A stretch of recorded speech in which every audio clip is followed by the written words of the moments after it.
I ruined my kids' lives. Okay, this is a true story about a man who approached me at a conference I was speaking at many years ago. I've spoken for so many years now all over the country, given hundreds of talks. Two of the most common questions have to do with family. One of them is, what do I do when my kid leaves the faith? How do I keep them Catholic? How do I bring them back to the faith? So I'm speaking about something along these lines on stage at a conference one time. And afterwards, I'm in the lobby area where the vendors are all set up, and I got a table there, and I've got different items that I'm offering, CDs, DVDs, and so forth, back when that was still all the rage, right? This is about 10 years or so ago. And a man walks up to me, and he's an older guy, and he says, "Hey, can I talk to you?" I said, "Yeah, what's going on?" And he says, "I'm in my 70s, 72, I think might have been the age." And he said, "I've ruined my kids' lives." And he stood there, and he's very dejected looking, and he started to get tears in his eyes. I said, "What do you mean?" He said, "Well, everything that you said on stage there about how we should be living the faith, and especially a man, what a man should be doing to pray, lead his family in prayer, be the spiritual head of the home, be the spiritual protector of the home. Just like men are supposed to be that physical protector. If somebody kicks in your door to harm your family, you as the man should have some plan, some idea what you're going to do to protect and defend your family. You've got to be ready to engage in a bad guy that's going to come and attack your family anywhere, in public, at home, wherever. But spiritually speaking, and this is where the attack comes all the time, we men need to be prepared to engage in that fight." So this man says, "I've ruined my kids' lives. I have not done these things that you talked about. All of my kids," and I don't remember how many he said he had, "all of them are adults now. They're having kids of their own, and none of them are practicing the Catholic faith. They've all walked away from it." And he looked so beat up and torn up at this moment. He said, "Doug, what do I do?" As if it's over. And I looked at him and I thought, this is a tough one because you want to give some hope. Like, hope is critical. We cannot lose hope. I know all of you out there, parents especially, who might be watching this video, share this with others because this is not an isolated situation at all. When it comes to men a lot of times, they just won't talk about this. They won't come out of their shell and say things like, "Yeah, I ruined my kids' lives." But inside, they might be really questioning, especially as years go by and their kids didn't turn out the way they had hoped and prayed. Maybe inside they hoped and prayed, but they didn't act maybe in ways that they should have in the faith. And now they're looking at their kids' lives thinking, "Wow, some of my kids became, such troubled individuals, and they're living train wreck lives, train wreck marriages, divorces. Their kids are having problems. What did I do? Where did I go wrong? What can I do now?" There are others out there who feel this way, men and women alike. This is what I said to that man. He's standing there looking so dejected, tears in his eyes. And I looked at him and I said, "You cannot lose hope on this. Do you have breath in your lungs? Do you have blood in your veins? Is your heart still beating? Yes. Do you still have a mind that can turn to God? Yes. Then you are still in the fight." Look, this is a general truth that we should know already, but a lot of times either we don't know it, or we've let it kind of slip to the side, or the enemy has beat it down in us to where we just don't think it's effective, or maybe we're just struggling with that one piece inside that needs to click, that one piece that says, "I can do this." Matthew 24, verse 13, one of my favorite verses, Jesus says, "The one that perseveres to the end will find salvation."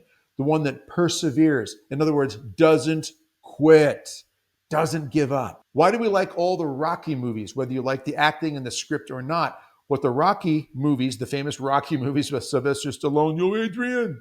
Why do we like these movies? Because no matter what the underdog story is, how it's portrayed, how it's written up, he rises above in one way, shape, or form. There's always that little montage music for several minutes where all of a sudden he's working out, things are changing, and all of a sudden, boom, he's jacked and ready to go into the fight. There's something inside that clicks. Now he's doing what he needs to do, and he's back in the fight. That mindset, the reason that works in those movies is because it's innate in all of us. It is built into all of us. It is within every heart, mind, and soul by God's design to be a fighter, to not give up, no matter how dark or challenging or difficult the trial is. So I looked at that man and said, as long as you got breath in your lungs, as long as you got blood running through your veins and your heart's beating, you got a mind that can process this, you're in the fight. You are still their father. You're still their mother, ladies, if you're watching this video. You are the mother, you are the father. God honors that. The enemy knows that. You tell the enemy where to go. You tell him he's got no business. These demons, they got no business in your life or the life of your children. Now, spiritual authority changes, obviously, depending upon your kids' circumstances in life, marriage, this and that, and so forth. But you still have a parental position that God has ordained. And because of that, your prayers as their parent are powerful. You could be 95 on your deathbed and just moving those beads through your fingers. I do want to encourage you to click the link in the description and get on the wait list for a new course we have coming out soon, Awaiting the Prodigal's Return. It is about children, our children and grandchildren. I'm a grandfather myself, who have left the faith. We want them back. By the grace of God, we want them to come back. But what do? We have a whole course we're about to launch, the steps we can take to go deep into helping our kids come back to the faith and help preserve so that they hopefully never leave the faith. I am praying for my great-grandchildren. I'm praying for every grandchild, great-grandchild, great-great-grandchild down the line, from my bloodline on until the end of time. I am already praying for them. I am.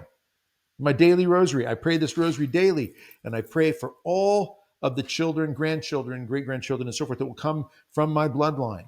I want them all to be with God. Okay, so click the link, get on that wait list, sign up for it. I know about a man who's a retired grandfather. I think he had maybe 4 or 5 children, and I think at the time it was 6 or 7 grandkids. He said he prayed one rosary for each of them every day. That's how he engaged in the fight. He did it with an intention that the relationship that God would have with each of them and his help of prayer would be powerful, strong, relentless. So I ruined my kids' lives. If you ever feel that way, don't ever give up hope. Because as long as you have breath in your lungs, as long as you have a beating heart, as long as you have a mind that can turn to God and a heart that can be lifted up to God, remember the words praise and gratitude, Lord. I give my children to you. I give my grandchildren to you. No matter what the circumstances, what the situation, they are yours. You love them more than I do. You have a better ending in mind for them than I could even fathom. And face it, when we die, if things go according to how things naturally go, my kids are all going to live a lot longer than me, my grandkids, of course, and so forth. We can understand that, right? That's how that goes. I'm not going to be around to see them anyway. I'm not going to be around to know whether they stayed in the faith or didn't.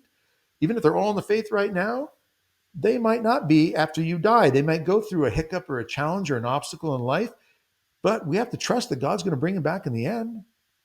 Have to remember that God sees the heart of your child, the mind of your child, and even the behavior of your child in ways we can never understand, that we can't see.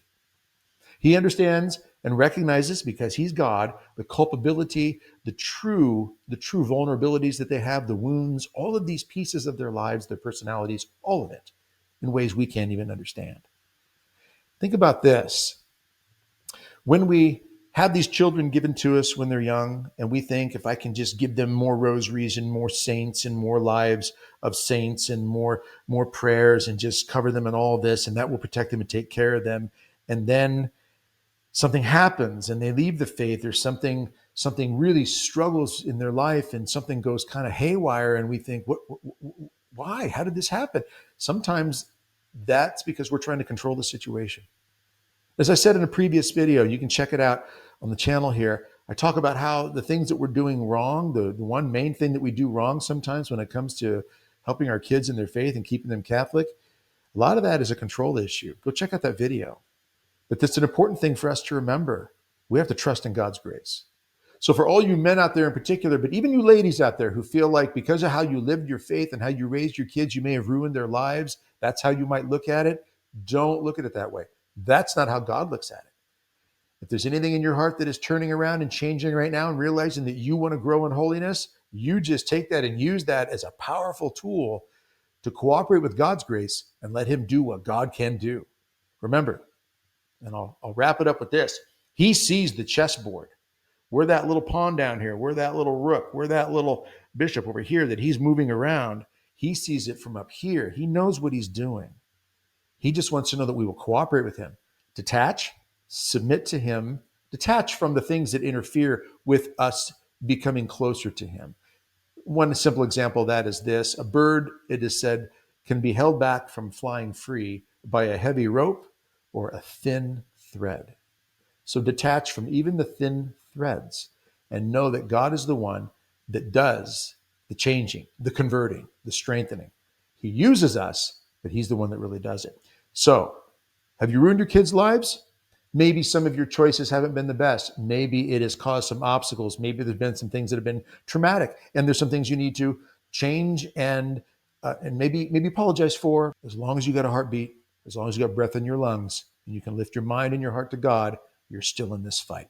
Don't forget to click that link in the description and get on that wait list for this course that we've got coming out. It's going to do, I believe, by the grace of God, I hope and pray, tremendous things to help people find hope, find that perseverance, and find some answers, some serious answers, what we can do to bring our kids back to the faith and help preserve them from ever leaving the faith. It's a big problem in the world, and it's a big concern, as it should be for us, but we need to put it in the right perspective so we don't wring our hands in fear, but that we trust in God and let him take care of things. And we do our part the way he wants us to do it. So again, click the link in the description, get on that wait list, share this video with others, and let's get this information out to help other people find hope and turn lives around for the glory of God and the salvation of souls. God bless and strengthen you. We'll see you again soon.